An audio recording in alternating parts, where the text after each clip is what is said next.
Today, it's safe to say that more people own firearms than at any other time in history. The reason for owning firearms may vary from person to person. Some own guns for recreation, others for competition, hunting, collecting, target shooting, and of course, many people own firearms for self-defense. It is a fact that more people are involved in some aspect of the shooting sports than most other sports combined.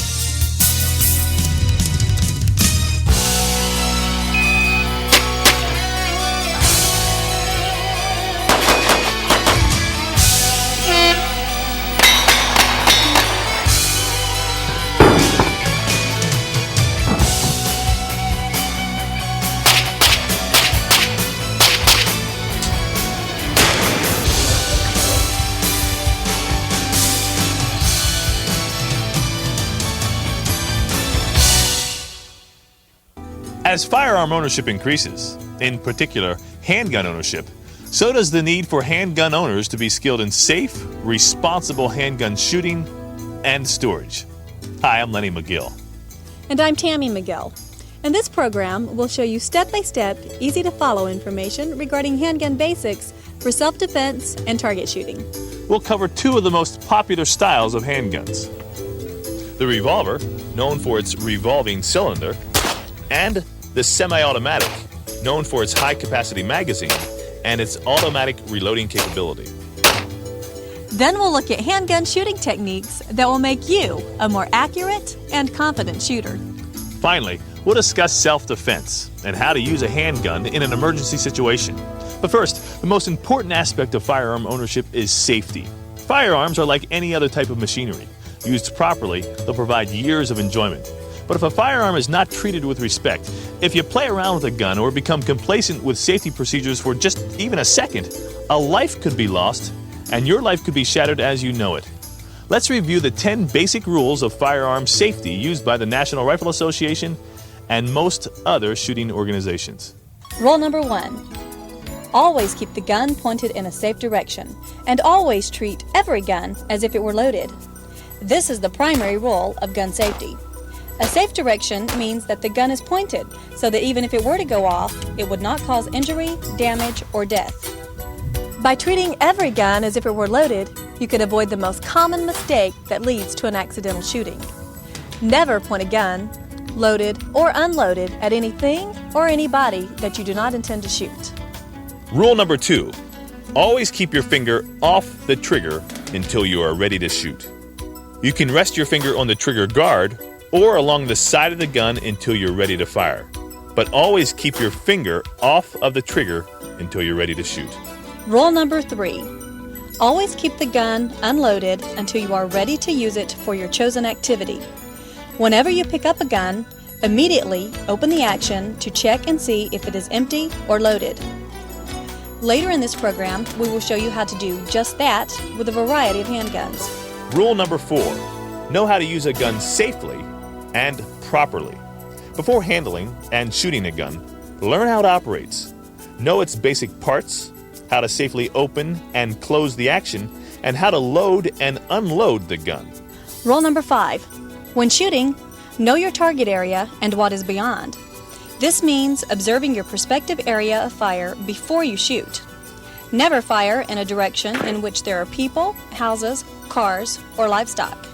Keep in mind that modern ammunition can travel up to 1 mile. If you are shooting in the direction of a hill, be careful not to fire above it or beyond. And never shoot bullets up into the air. They will come back down at deadly speeds and you could even kill yourself. Rule number 6. Never use alcohol or drugs before or while shooting. Now this is fairly obvious. Many accidental shootings and deaths are caused because of careless handling of firearms associated with drinking or with drugs. You wouldn't drink and drive, and you certainly shouldn't drink and shoot.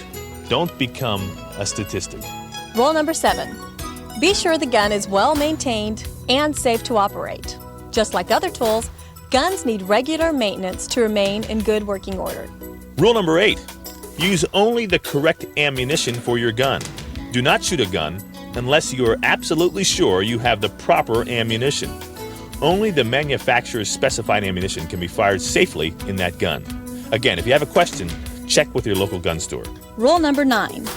When shooting, or when you're around a shooting range, always wear eye and ear protection. Guns are loud and can cause permanent hearing damage. They can also emit debris and hot gases that could cause serious eye injury. Protect the only eyes and ears you have. Rule number 10. Store guns so they are not accessible to children and unauthorized persons. In many states, it is a law that if your firearm is not stored safely and it's stolen, mishandled by a child, or used in a crime or an accidental shooting, you, the gun owner, could be held liable.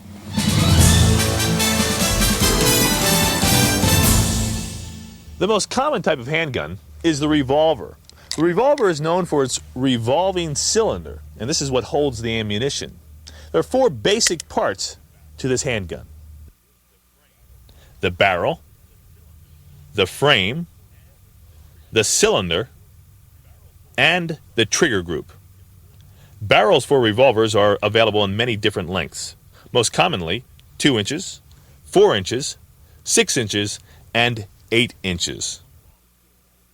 There are 2 different types of revolvers: single action, like this Freedom Arms Casull 454, and double action, like this Smith & Wesson Model 66 357 Magnum. And it's important that you know the difference about how they operate. First, let's take a look at the single action revolver.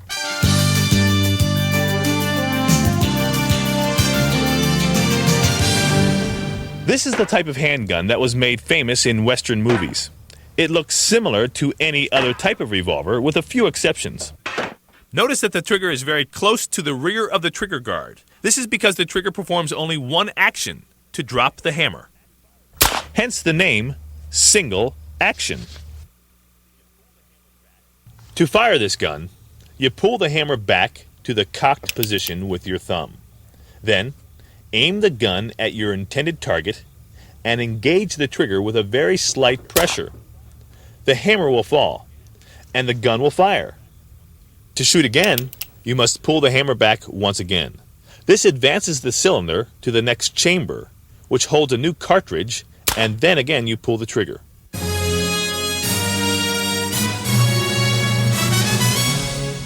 This is the Casull 454 single action revolver. Now, to load this gun, first you want to open the loading gate, which is usually located here on the right side. You can do that with your thumb. This gives you access to the chambers. Now, to revolve the cylinder, first you must half-cock the hammer, and you'll hear this on the first click. This allows you to rotate the cylinder, which gives access to each one of the chambers. To load, simply take your cartridge and drop it into each cylinder, and then you advance to the next one, another cartridge, next chamber, and finally the 4th chamber. Then you would close the loading gate, and this is where you're going to be very careful. Get a firm grip on the pistol, thumb on the hammer, cock it all the way back, and then hold on strong and release the trigger and slowly let the hammer down onto the firing pin. Now, the gun is loaded, so you always, of course, want to keep it pointed in a safe direction. To unload, you just reverse the procedure. Open the loading gate, half-cock the hammer, you hear that click, advance to the first chamber, and then you use the extraction rod. And the extraction rod is spring activated. You can use your index finger, and you pull back on it, and it pushes the round right out of the chamber. Then you advance to the next chamber. Once again.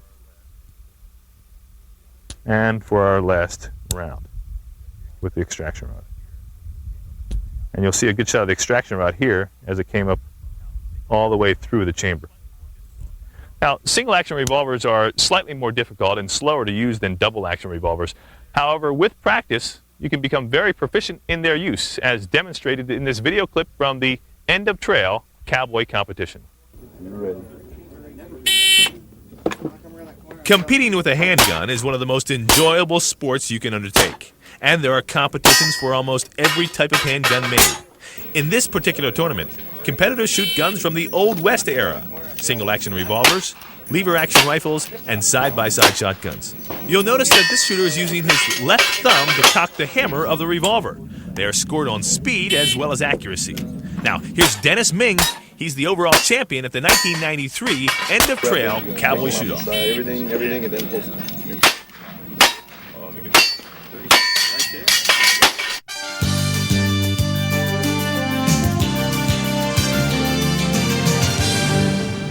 The double-action revolver is named so because one trigger pull performs two distinctive actions.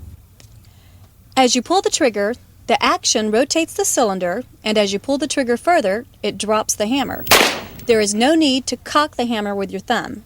It is cocked by the first action of the trigger, and the second action causes the hammer to fall, which in turn fires the gun.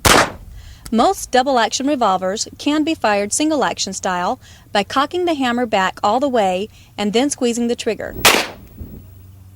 The double-action revolver is the preferred gun for beginning shooters and basic self-defense. You will notice there is usually not a safety on revolvers because of the action needed to cock the hammer. Double-action revolvers are very easy to operate and to fire multiple shots. Most modern revolvers are infallible, and if kept in good condition, they may never break and could even last a lifetime.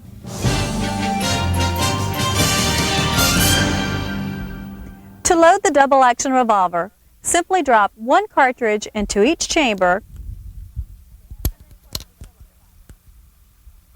and then close the cylinder. The handgun is now ready to fire.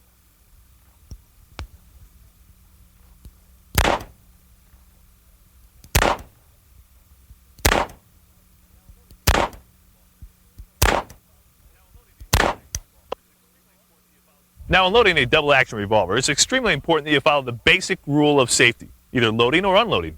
Always keep the muzzle pointed in a safe direction. And that way, no matter what happens, you won't have any bad accidents. Once again, keep that muzzle pointed downrange as you close the cylinder. Now, there's three different ways to pull the trigger on this double-action gun. You can do a continuous, smooth trigger pull, and kind of just let it roll straight back and surprise you.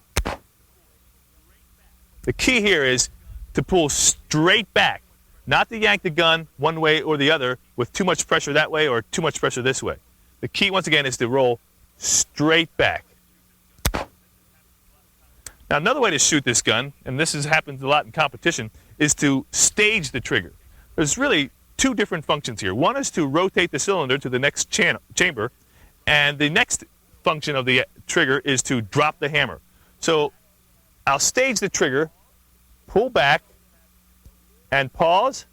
Now all you have is just a little bit more pressure to drop the hammer. This is called staging the trigger. Pull back and stop, and pull. And you can be very accurate that way because you're not pulling the sights off with the trigger pull. The last way is to thumb cock the hammer, much like a single action revolver. Back all the way. Now there's a very slight pressure to drop the hammer. And that's the thumb cocking method.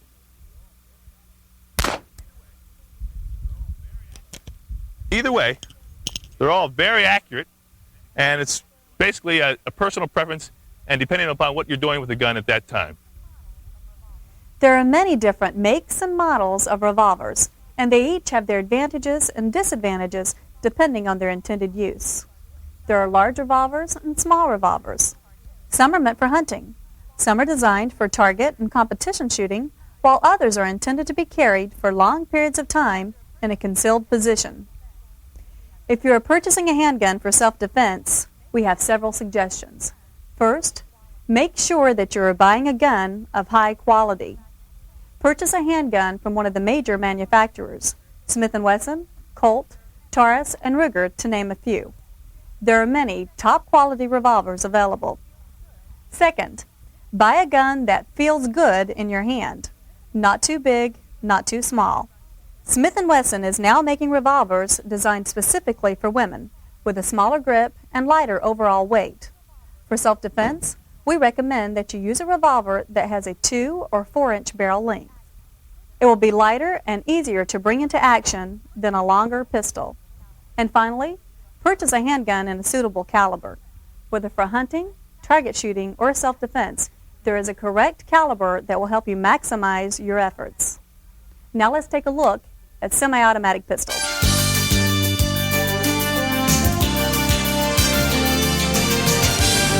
The semi-automatic pistol is a much more complicated handgun than a revolver. There are many moving parts and springs to keep it functioning properly, and it takes more strength and skill to shoot semi-automatic pistols. The semi-automatic pistol is called semi-automatic because of its ability to automatically cycle a new round into the chamber after a shot is fired. There are 5 major parts to this firearm: the barrel, the frame, the slide, the trigger group, and the magazine. The magazine holds the ammunition, and depending on the make and model of the handgun, it can hold 5 to 15 rounds or even more. Semi-automatic pistols are available in many different calibers, and like revolvers, are available in single action and double action. First, let's examine a single action semi-automatic pistol. The first thing you must do when you handle any firearm is to check and see if it is unloaded. Once the magazine release button is depressed, pull the magazine from the bottom of the frame. Then, pull back the slide to extract any round that is still in the chamber. Be sure to keep your finger out and away from the ejection port when you pull back the slide. You can lock the slide back with a slide lock lever located on this pistol on the left side of the frame. Now you can release the slide, and with the pistol pointed in a safe direction, drop the hammer on the empty chamber by pulling the trigger. Now you have an unloaded semi-automatic pistol.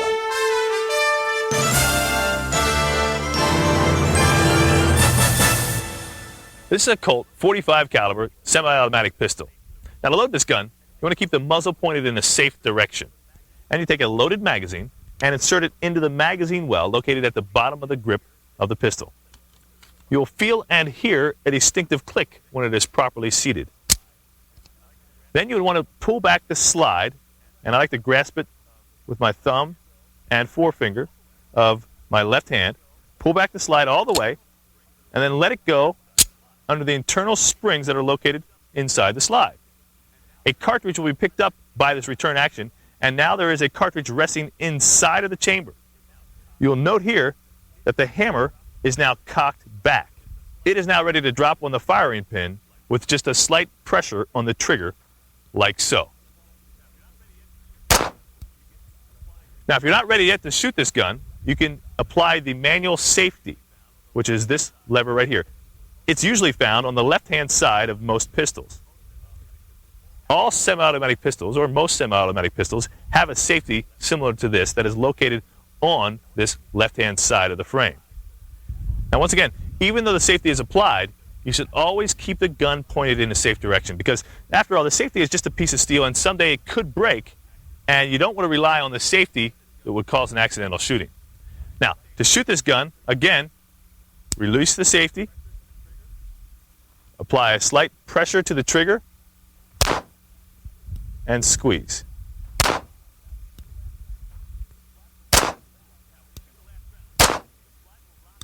Now, when you shoot the last round, the slide will lock back, showing an empty chamber. You can see here that the slide is locked back. What you would do is drop the magazine, make sure that it is in fact empty, and then visually inspect inside the chamber to make sure that there are no rounds that are left or caught or somehow didn't get extracted. You visually want to look in there. And from there, you can lower the slide back by pulling back slightly and then releasing, and then drop the hammer on an empty chamber.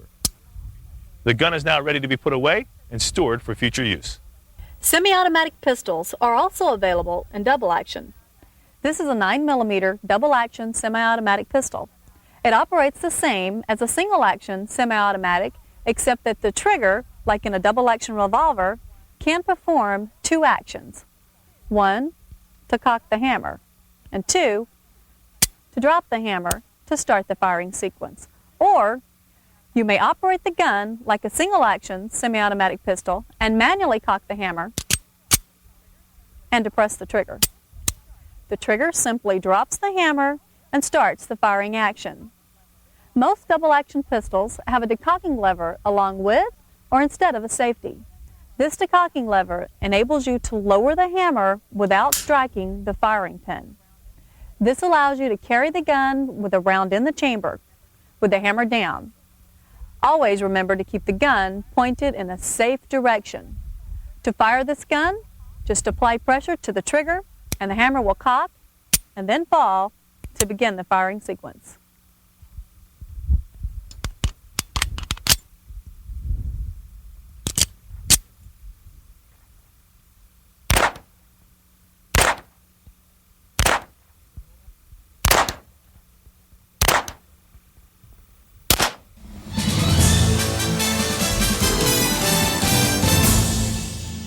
Now let's take a look at how to load the magazine of a semi-automatic pistol. This is the Glock Model 22, and this is its magazine. It holds 15 rounds of 40 caliber ammunition. First, note that there is a forward position for the magazine. The open end will be facing towards the barrel. The magazine is placed into the magazine well, facing towards the barrel. Now the ammunition is placed in the magazine with the bullet end facing towards this opening. What you want to do is take a cartridge in your hand and place it on the magazine follower, which has a spring inside of it, and press down slightly so that the bullet is caught in the magazine lips. Then take another round and using your left thumb or your right thumb, depending on what hand you are, push down slightly on the loaded cartridge. Take another cartridge, place it on top of the other one, push down and back, and it too will be caught within the magazine lips. Again, down and back. Now you can repeat this procedure until the magazine is completely full. And most magazines have what they call witness holes in the rear to tell you how many rounds are actually loaded. Now newer magazines will have newer springs, and they in turn are harder to operate than an older magazine. But once the magazine gets broken in, it is a little easier to load. If you have any questions about this loading process, loading the rounds into the magazine chamber, what kind of rounds, what the position is, please go down to your gun store and ask the owner or one of the clerks. They'll be happy to help you out. There are many different types of semi-automatic pistols available to you, and each is designed for a particular purpose. Along with a huge selection of handguns is a large selection of ammunition and calibers for both semi-automatic pistols and revolvers. Here's a look at some. The 25 caliber, the 22 caliber, 380, the 40 caliber, the 45 caliber, 9 millimeter, the 10 millimeter, and there are several others. When purchasing a semi-automatic pistol, we recommend that you buy a firearm through your local dealer made by one of the major manufacturers. If you are purchasing a handgun for self-defense, we recommend that you buy one of the larger calibers, either a 9 millimeter or a 45. If you are a new gun owner, we suggest that you take a class or get personal instruction from a qualified instructor. One of the advantages a semi-automatic pistol has over a revolver is increased ammunition capacity. Most new generation semi-automatic pistols can carry 12, 13, or 14 rounds. This Glock pistol can carry 18 rounds of 9 millimeter ammunition. However, there are disadvantages with semi-automatic pistols. One, the gun is much more complex to operate, with more moving parts than a revolver. 2, it is difficult to load and prepare to fire. 3, semi-automatics can malfunction for several reasons: bad ammunition, poor shooting grip, or flinching while pulling the trigger. It is very important that you incorporate proper shooting techniques when shooting a semi-automatic pistol or a revolver. Before you actually begin shooting, you must have the proper safety equipment. Standard items, such as a quality pair of shooting glasses and proper ear protection, like these ear muffs or these foam earplugs, are mandatory.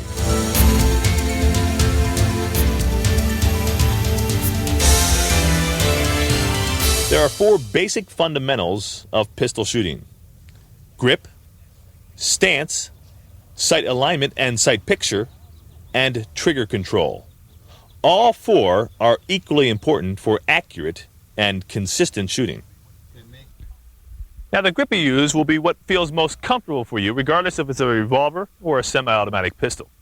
Using an unloaded gun, hold the gun in your non-shooting hand, and with your shooting hand, grasp the grip with the web between your thumb and forefinger as high on the frame as possible, keeping your finger out of the trigger area. This is a one-handed grip, and it can be used in shooting in emergency or self-defense, and also for target shooting. The key is not to grip the gun too tightly so that your fingers fatigue. Now, for accurate controlled fire, it's probably best to use a two-handed grip.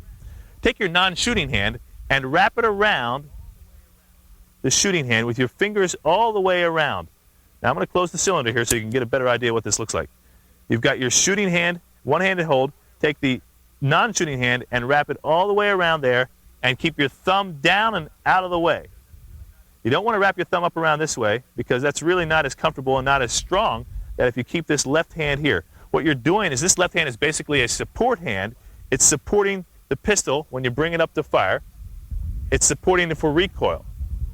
And once again, you will actually want to hold a little tighter with this left hand than you do with your right hand because it'll allow you to control recoil and at the same time not fatigue your right hand, which is basically the hand you're using to pull the trigger with. One-handed shooting is used in some competition shooting and in emergency self-defense situations. The key here is to have a firm grip on the gun and a strong wrist. Now you can shoot from here, or you can shoot with the gun all the way up here. Once again, the key is to have a good grip on the gun and have a firm, strong wrist so that you're able to follow through all the way.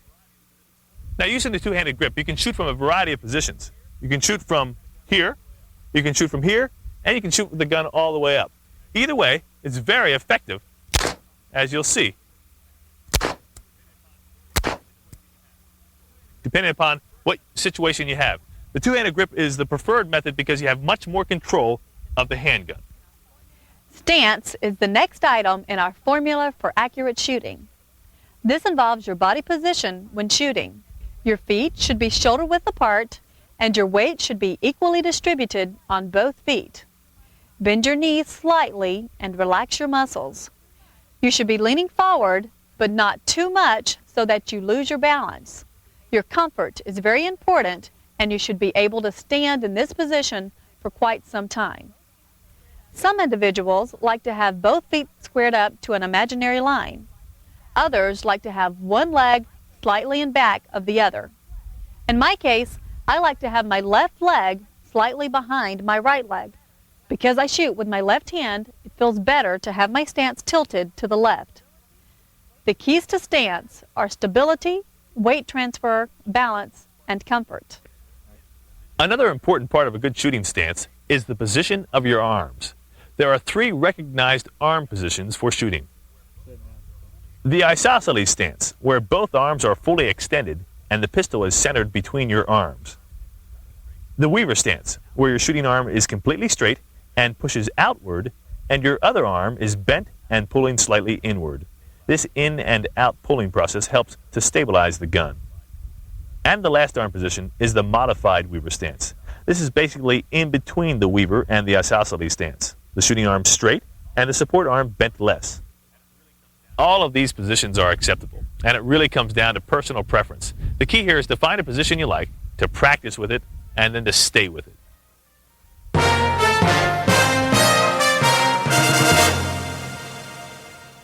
When it comes to shooting accurately, there is nothing more important than sight alignment and sight picture. Most modern handguns have a variation of the partridge type sights. These consist of a vertical post or blade as the front sight and a horizontal blade with a notch in the center as the rear sight. To correctly line these sights, you place the top of the front sight level with the flat top of the rear sight. The front sight should be centered between the sides of the rear sight's notch. Now, two factors come into play with correct sight picture. First, your eyes should be focused on the front sight, not the target and not the rear sight. Your eyes should be focused on the front sight. By focusing on the front sight, you are better able to control the muzzle, which, after all, is where the bullet leaves anyways. And that is what is very critical. Focusing on the front sight is the key to accurate shooting. Now, you must learn to hold the front sight onto your target with either a 6 o'clock hold or a center hold. A 6 o'clock hold is where the front sight is just under and touching your point of aim. A center hold is where the front sight is actually on top of your point of aim. Now, depending on your eyesight, the distance shooting, the size of your target, and your personal preference, you can practice the style you like best. Guns come from the factory, usually with a 6 o'clock hold for this reason. If you are shooting at a long distance, the size of the front sight in relation to your target makes it hard to see the center of the target. Now let's review sight alignment and sight picture. The sights are properly aligned with the front sight centered between the rear sight notch. This is the proper sight picture, with your sights on the target with a 6 o'clock hold. Your objective is to center the front blade properly in relation to your target. Then you just squeeze the trigger so that the sight picture remains a constant while the gun fires. A common misconception is for shooters to close one of their eyes while aiming. While this may help you concentrate, it actually decreases your depth perception and your ability to focus. By keeping both eyes open, you will be able to shoot better and have a better chance of hitting your target. First, you must determine which is your master or dominant eye. This is easy to do. Take your unloaded gun and put it in front of you as if you were shooting. Keep both eyes open and concentrate on the front sight. Now close your left eye and open it, and then close your right eye and open it. You will notice that the target you are aiming at seems to move or jump with one eye and not the other. The eye that the target remains consistent is the master eye, and this is the eye that you should use when shooting. Even while keeping both eyes open, you should concentrate on the master eye. We've looked at grip, stance, and sight picture. Now it's time to pull them all together with the proper trigger squeeze. Your trigger finger is your index finger on your shooting hand. Place your index finger into the trigger guard area onto the trigger. Use the first pad on this finger because it is the most sensitive pad of your finger and it gives you the most control. The object of a proper trigger squeeze is to place steady, even pressure on the trigger and to pull straight back while the trigger performs its action. Once again, pulling straight back smoothly and evenly. Try not to yank on the trigger because you could yank one way or another and pull the gun off sight picture. Now, let's review the 4 basic shooting techniques and put them all together. First, safety. Make sure you are shooting in a safe direction and that you have eye and ear protection. And always keep the gun pointed in a safe direction with your finger off the trigger. Next, load your revolver by opening the cylinder and placing 6 rounds into the chambers. Now hold the gun with a proper grip and assume a comfortable stance with a slight weight-forward posture. Aim the front sight at the target and make sure you can see the front sight between the rear notch. Once you are sure of your target, place your trigger finger on the trigger and squeeze. Nice and easy. Once the gun fires, remember to follow through by maintaining your position. Now, just repeat.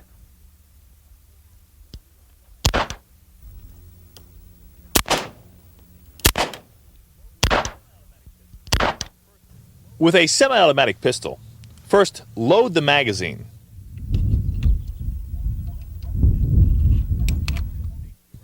Next, with the gun pointed in a safe direction, insert the magazine into the frame and make sure it is seated. Pull back the slide and then release it to load around into the chamber. Now, hold the gun with the proper grip, making sure that your left thumb is out of the way of the slide.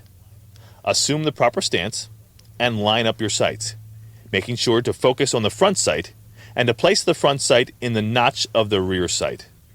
Finally, place your trigger finger on the trigger and squeeze slowly until the gun fires. Follow through and repeat.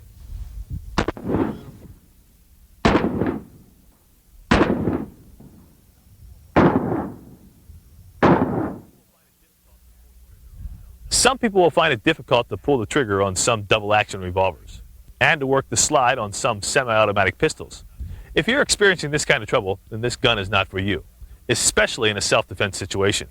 But don't worry, there are many different types of handguns available, and certainly one you will find that is ideal for you and your circumstances.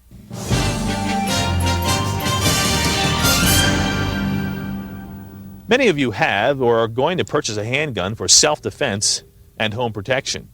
We have several basic suggestions concerning self-defense and handguns. First, make sure you are purchasing a handgun that's suitable for self-defense. A quality handgun made by a major manufacturer that is at least .38 caliber or larger. And while we're on the subject, let's discuss caliber.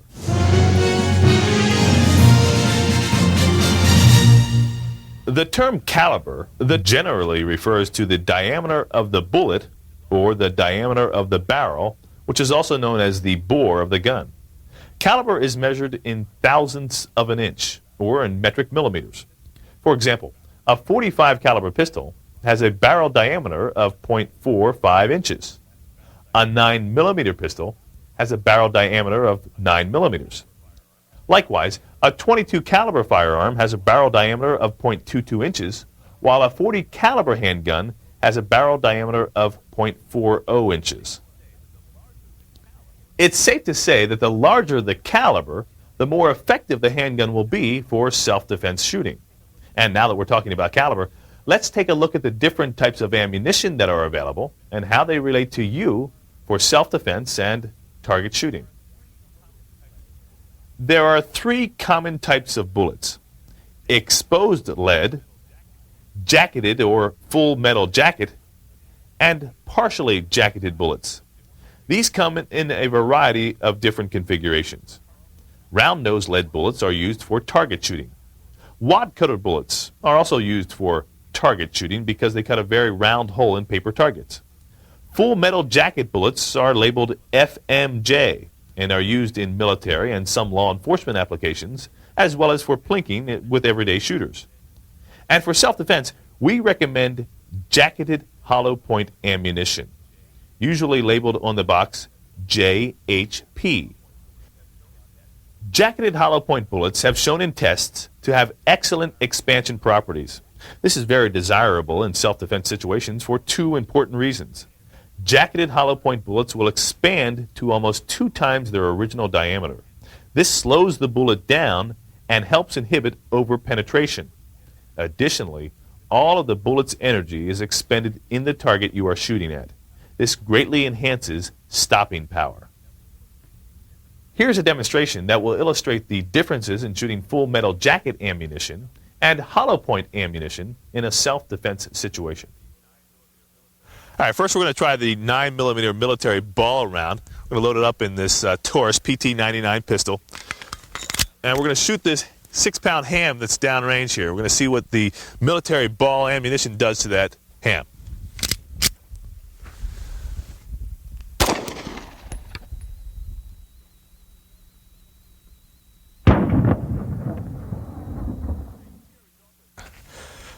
All right, you can see our results are somewhat predictable. The 9mm ball round went right through the ham, and not a whole lot of deformation to the ham itself. In fact, looking at the exit wound in the back here, you can see there's a wound there, but not much of a hole.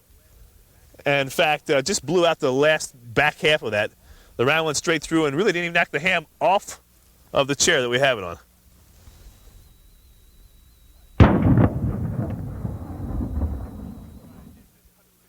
All right, next round we're going to try is this 115 grain silver tip. It's a Winchester round. It's a very commonly used 9mm self-defense round. Let's see how it does out of this Taurus PT-99. Once again, shooting that ham down there about 10 feet downrange.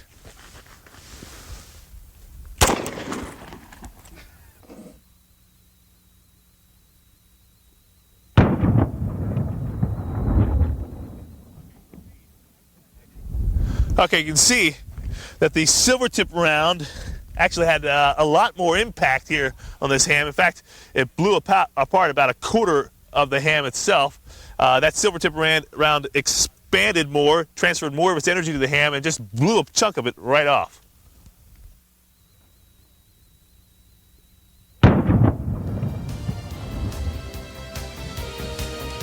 What I'd like you to understand from that last demonstration is that you should always use jacketed hollow point ammunition for self-defense. What you saw in that last demonstration is that the full metal jacket ammo went right through the object and created a very small wound channel.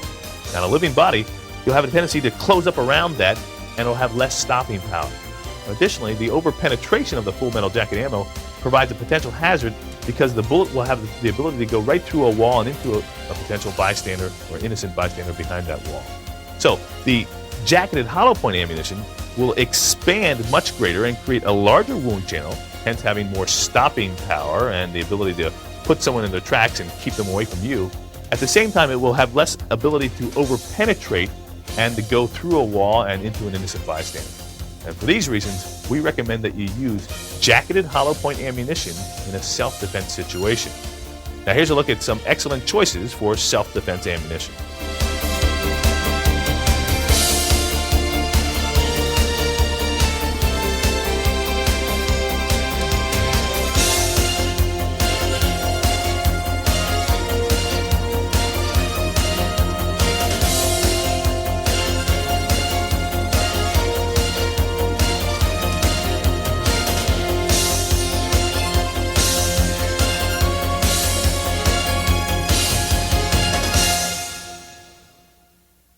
Make sure you are familiar with the firearm you purchase and that you know how and are physically able to operate it.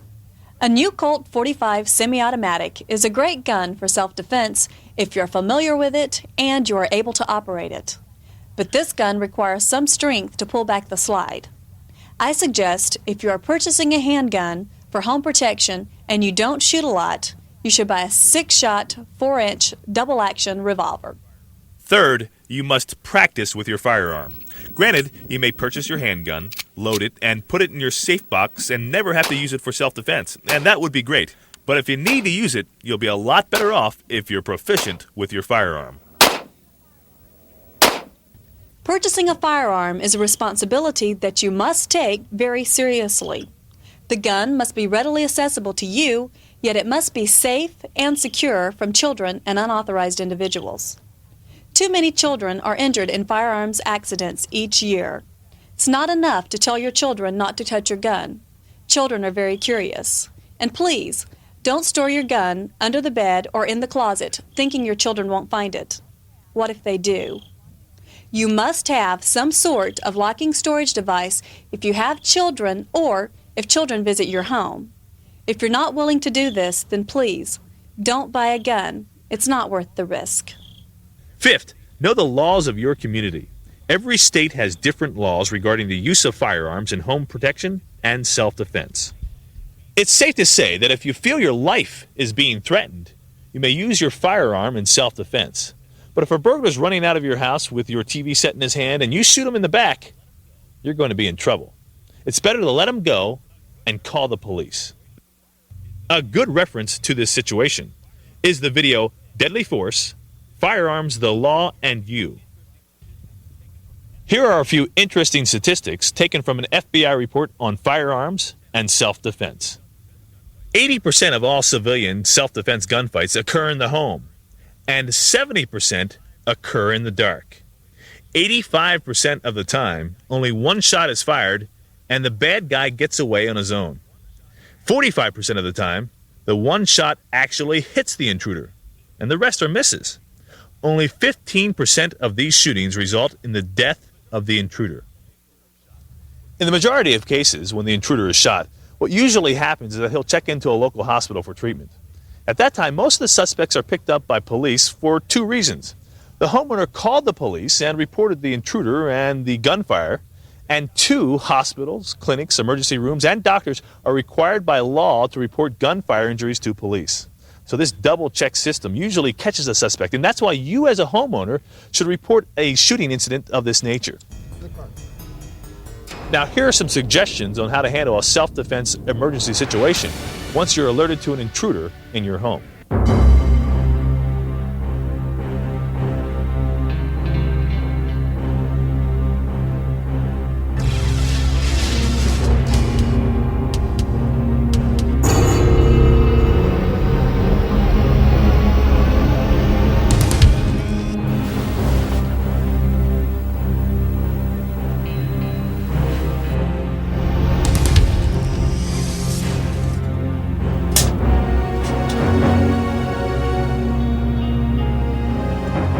If you are able, call 911. Either you or someone else should call law enforcement.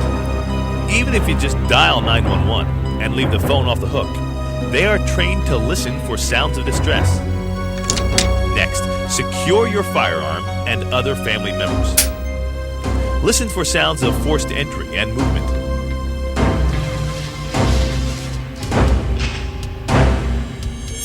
It is not a good idea to go searching through the house unless other members of your family are in danger.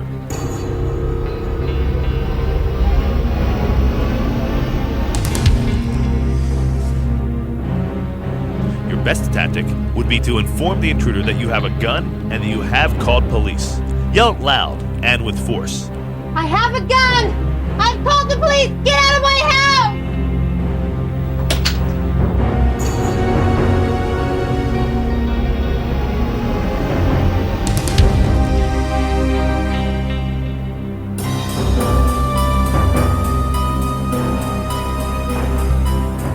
If you must walk around the house, go slowly and keep the firearm close to your body and use a two-handed grip.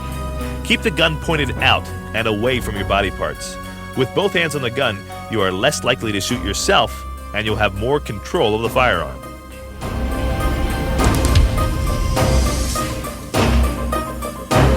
If you do confront an intruder, keep your distance.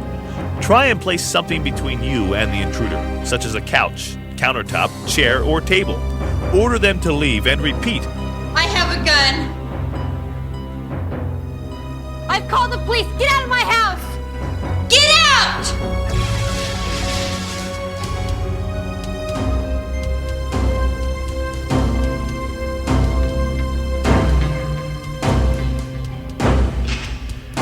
If the intruder advances towards you and you feel your life is in danger, you may have to shoot to protect your life.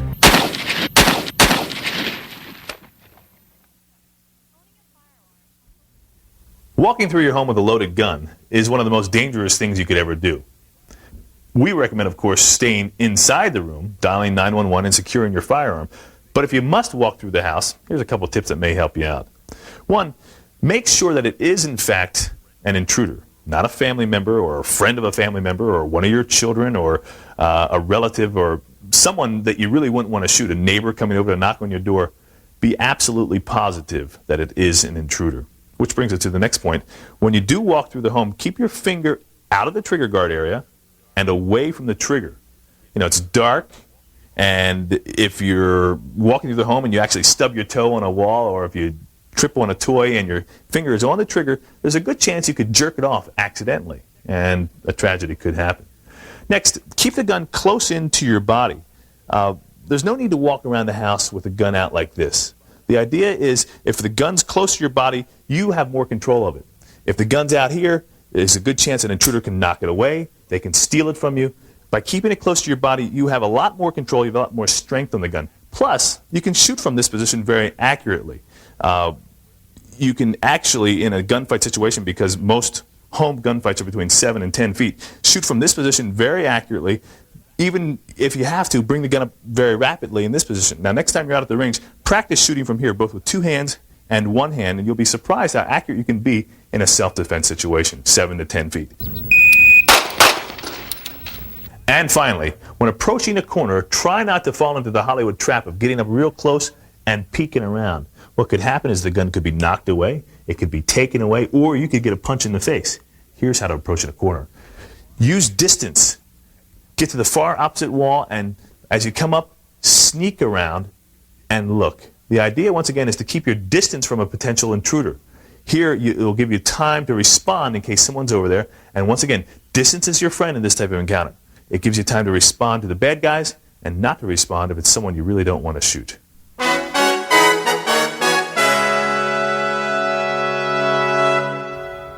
The most important thing you can do whenever you're handed a firearm or you pick a firearm up off the table is to check to see that it is unloaded. Before me, I've got about 19 different handguns that we're going to do just that. We'll go over each one of them. We'll talk about the make and manufacture of each gun, and then, of course, we'll show you how to unload them. But before we get started, I can't emphasize enough the importance of having a safe storage box in which to keep your guns at home, keep them away from children and unauthorized access. This is a box made by Palmer Metal Products. It holds 2 different handguns, and you can have access to this box within seconds, as demonstrated here. In this box, I've got 2 different firearms. This is a Taurus PT-99 9mm pistol. It is a double-action pistol, and the way you want to go ahead and work with this, of course, and with any gun, is to keep the muzzle pointed in a safe direction, keep your finger out and away from the trigger area while you first pick it up. The next step is to drop the magazine. To do that, I'll show you here. There's a magazine release button located on the left side of the frame. You can push the button down, and the magazine becomes disengaged and actually will fall out. And as it falls out, you'll see that there are rounds in this magazine. So, now again, I don't know if it's loaded or not. I've got to go ahead and, once again, maintain a safe direction, finger out of the trigger. I've got to pull the slide back, and I'm going to pull it back, and I'm going to look inside there, and I'm going to see there are no rounds. Now, for television purposes, I'm going to go ahead and pull back and let you see. This is what you need to see. You need to see an empty chamber, empty barrel. And I'll let the slide back down. I'll point the gun in a safe direction. I'm going to pull the hammer, and now I know I have a safe, unloaded pistol that I can store or use for later purposes. Next gun I have here in the box is a Ruger Security 6 revolver. This is a .357 6-shot revolver, double-action revolver, as you can see because of the placement of the trigger. Once again, keeping the gun pointed in a safe direction, finger out and away from the trigger. I'm going to turn the gun over and show you that on the left side of the frame there is a cylinder release latch. I will push this latch down, depress it straight down. With my other hand, I'm going to reach through and push the cylinder out. And then I have 6 rounds that are inside there, and I'm going to make sure you get a shot of that. Now, to get those rounds out, you can do one of 2 things. You can just turn upside down, and a lot of times they'll just fall out, depending upon how clean the gun is. And if they wouldn't have fallen out, what I would do is I would use my other hand and I would depress the extractor rod, and the rounds would come out with the star extractor, as you can see right there in that shot. So now this gun is basically unloaded, and I'm going to put it back down on the table. Next gun we're going to look at is a Beretta. This is a Jetfire. This is a .25 caliber automatic pistol. It's a single-action automatic. Once again, keeping the muzzle pointed in a safe direction, keeping my finger away from the trigger. I'm going to turn it around. I'm going to show you on the left side of the frame, there is a magazine release button, and it's located down here at the bottom of the frame, on the back of the frame. I will push the button down, and out comes the magazine. Pull the magazine out. It is unloaded. Now, with this style of pistol, it has a very unique feature. It's got a pop-top barrel, and basically there's a lever here, again, on the left side of the frame that I can push out, and you'll see the barrel pop up. You see that? So you push this down, the barrel pops right up. Now you can visually inspect the barrel. You'll see there are no rounds inside that chamber, this being the barrel. This is the chamber, the first part of the barrel right up here. And this gun is now empty and ready to drop, and I will go ahead and put it down. Next gun is a Taurus PT-22. This is a double action only pistol, and you can see that this gun is very unique because it is, once again, double action only, and it has a bobbed hammer. This is a kind of a carry gun, a gun you could put in your purse or in your pocket. And first thing I'm going to do, once again, keeping the muzzle pointed in a safe direction, I've got to drop the magazine out. Keep my finger away and out of the trigger guard area there. There's on the left side of the frame, there is a button where you can depress. And this one I have to actually pull the magazine out, and you'll see that there are no rounds in the magazine. This gun, being similar to the Beretta we just looked at, also has a pop-top barrel. And I will depress the button right here, and the barrel will open up. And I can visually look down into the barrel, into the chamber, and see there are no rounds in there. And once again, I know that this gun is unloaded. Now that it is unloaded, let me come back here and look at this Beretta. You can see these guns are very similar to one another. They were basically designed off the same design. Taurus is the PT-22 here in my right hand. My left hand is the Beretta. This one fires the .25 caliber. This fires the .22 caliber. Both of these are considered what you'd consider pocket guns. Now let's look at this Taurus gun. You can see it has the bobbed hammer. You could basically stick that in your pocket and no one would know. And that's basically what it's all about. This is a concealed carry gun. Put it in a purse, put it in a pocket, if, of course, you have the proper permutation. So that's what this is all about. This is the PT-22. Next gun we're going to look at is a Smith & Wesson 5-shot revolver. This is a Model 36. It's a very lightweight gun. It is also a carry gun or a concealment gun. It has only 5-shot. It shoots the 38 special cartridge. Once again, keep my finger out and away from the trigger guard area. I'm going to maintain the gun like this. Looking on the left side of the frame, you'll see there is a cylinder release latch. On the Smith & Wesson guns, you want to push this forward. Then with the other hand, reach through and move the cylinder out. Now I can see that there are no rounds in there. And I always like to turn it just to kind of get a visual inspection, look at each and every one. And now I know that this gun is, in fact, unloaded. I can close it back up and put it back on the table. At this time, I want to tell you that if I were to pick up any of these guns, again, right now, that I just looked at, I'll look at this gun again. The first thing I would do is release the cylinder release latch, push the cylinder open, and check it. In fact, if I was going to hand the gun to somebody, I would prefer to hand them the gun with the cylinder already out. That's a very proper way to do that. And never will I rely on my memory or my thought process to think that the gun is unloaded. Never. I will always open the gun up and always inspect that it is, in fact, unloaded. Here's the next gun. This is another Smith & Wesson revolver. It's a Model 60. This is a 5-shot 38 special revolver. It is also considered a carry gun. It's got a very short barrel. It has a bobbed hammer, and you can see that the hammer is bobbed. It is actually gone. Compared to the Model 36 we just looked at, this is the hammer here, and this one is bobbed. And that is, again, once again, to facilitate carrying the gun. You can actually put this in your pocket.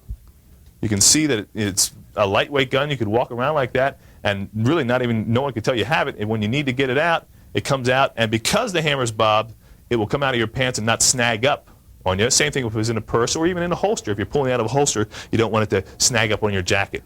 So once again, with this gun, keeping my finger in the safe direction, the gun pointing in a safe direction, finger out of the trigger guard area, what I'm going to do is I'm going to depress the cylinder release latch here with my other hand, come through, open up the cylinder, and visually inspect that there are no rounds in there.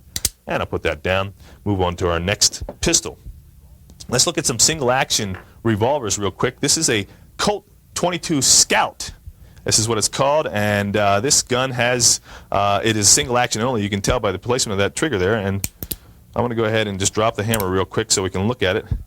And now, the first thing I'll do is I will go ahead and open up the loading gate, and look there. You can see there are rounds inside this gun.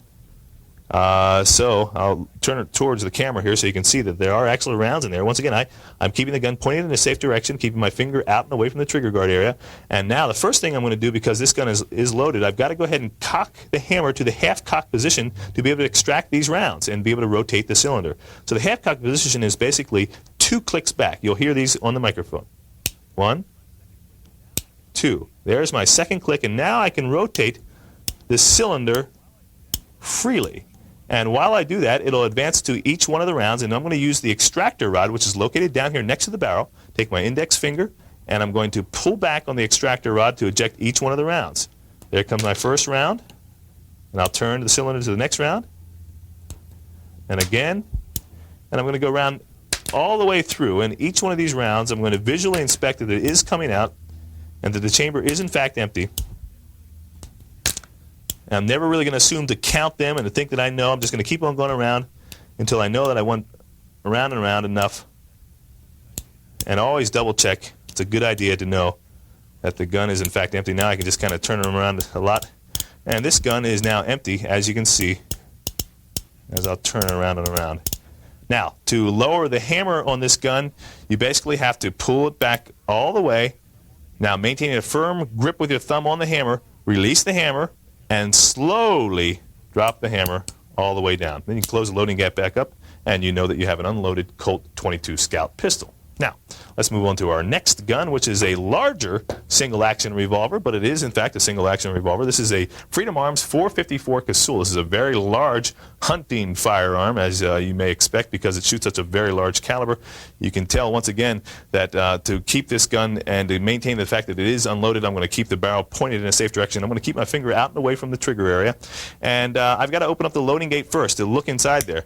Now I see that I do have an empty chamber there, but that doesn't mean all the other chambers are empty. So what I've got to do is look inside, and to do that, I'm going to have to half cock the hammer. Once again, there's going to be 2 clicks here. You'll hear them on the microphone. 1, 2. Now this allows me to rotate the cylinder. There's an empty chamber there, and there is a round. So now I want to eject that round. Once again, on a single action revolver, it will have an ejection rod down here. You can use your index finger on your left hand is a good hand to use. Pull that back, and you'll see it will knock the round straight up out. And now I want to advance the cylinder. Let the rod down and advance the cylinder again. And here, I'll show you this over here on the camera side. Here it comes. And there is a good shot of the extractor rod. And now I know that, in fact, I have an unloaded gun. I'll go around and around there, and I'll make sure that there are no rounds in there. Okay, so I'll close the loading gate back up. I'm going to cock the hammer all the way. I'm going to maintain a good firm grip on it. And I'm going to squeeze the trigger, and I'm going to lower the hammer very slowly. And I've got an unloaded Freedom Arms 454 Casull. Next up here is a Smith & Wesson 686 revolver, very similar to the Model 66. As you can see, these guns are very similar. The difference, of course, is the length, and there's a couple other internal mechanism differences as far as the way it's manufactured, but they look the same.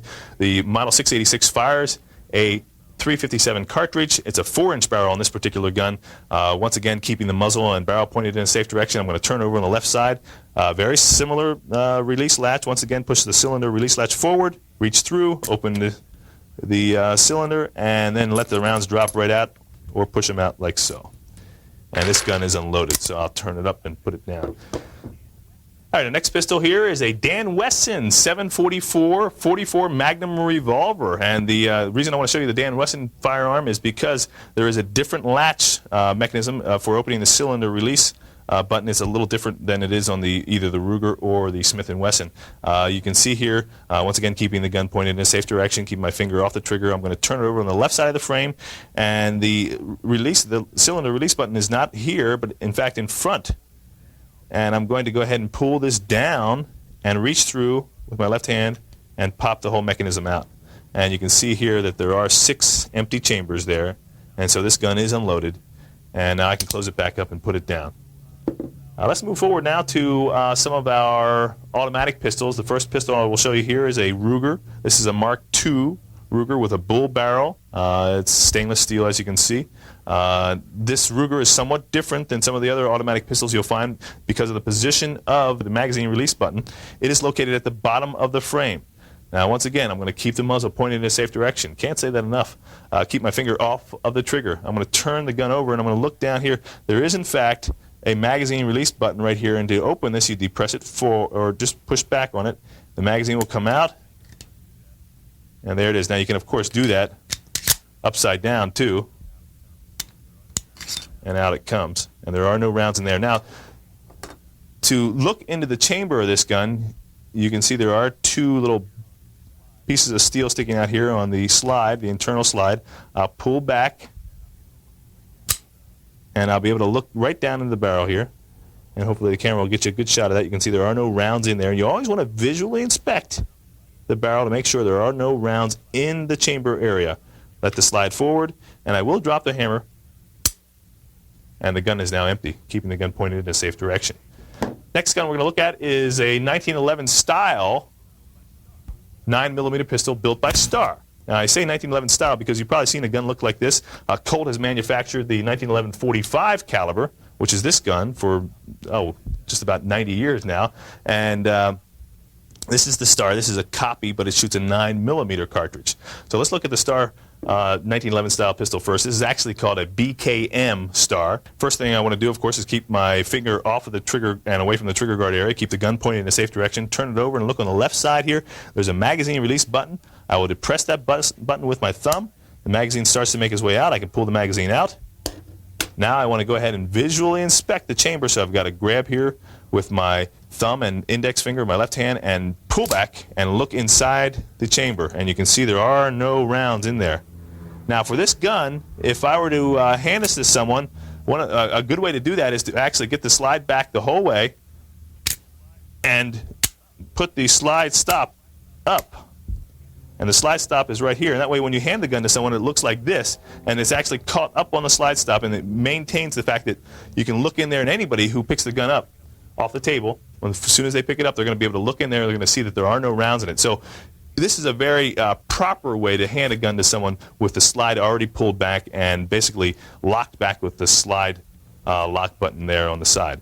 To lower the slide, I have to go ahead and release the button. I can just pull down on that or gently pull back on a slide, push down on the button, and let it go forward. Now this gun also has a hammer safety, a magazine safety. The hammer will not drop unless the magazine is placed inside the frame. So I can't drop the hammer manually. It's just going to stay up for these purposes here. If I wanted to drop the magazine, I'd have to put the hammer, I'd have to put the magazine back up into the frame and then pull the trigger. But I'll just leave it off for now.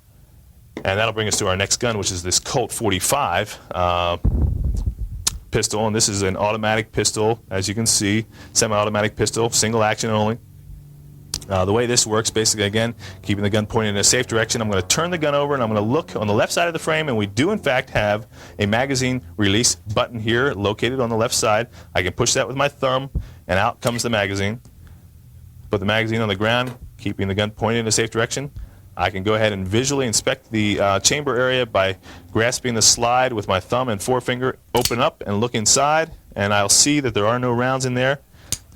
Now, once again, this has a slide stop button, so I can pull back on the slide and push up the button with my thumb, and you can see how it catches the slide, and that way I can visually inspect and know that there are no rounds in the chamber here. This gun is basically empty, and it is now safe to be handled or to be stored or whatever else you want to do with it if you want to go to the range. To drop the slide, I'll have to go ahead and, with my left thumb, push down the slide stop, let the slide drop, and now I will just go ahead and squeeze the trigger, keeping the gun pointed in a safe direction. And voila, the gun is now unloaded. One last 45 that I'm going to show you is a wide body, new generation 45. It's built on a wide body frame. It's basically the same gun, except it has a polymer frame, and it features a wider frame which carries more rounds in the magazine. I'll push the magazine release button right here. Out comes the magazine. You can see this holds 14 rounds. Same principle. Grasping the slide with my thumb and index finger, pull back, look inside there. I see that there are no rounds in there. I can go ahead and drop the hammer, and I have a safe pistol. Next gun I want to show you is this Ruger P85, and this will be our last gun of the day. It is a double action first shot and single action second shot from there on in. Basically, this gun the principle is the same. I'll keep my finger off the trigger area, keep the gun pointed in a safe direction, turn over, and again on the left side of the frame, you'll find the magazine release button, and I'm going to go ahead and just push this button straight down, and out comes the magazine. Put the magazine down. Now I'll go ahead and grasp the slide with my thumb and forefinger, just pull it straight back, and I can look inside there and see that there are no rounds in the chamber area. I know I've got an unloaded pistol. Drop that down. I can drop the hammer with the trigger, or I can use the decocking button, which is right there. And now I've got an unloaded pistol that is safe and ready to be stored.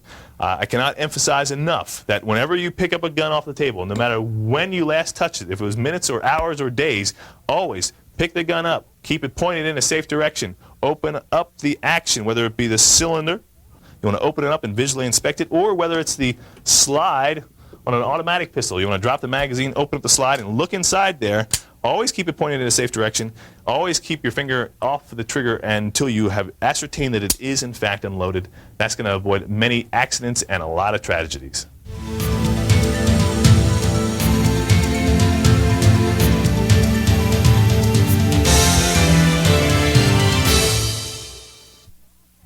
Owning a firearm for personal protection is a tremendous responsibility and privilege.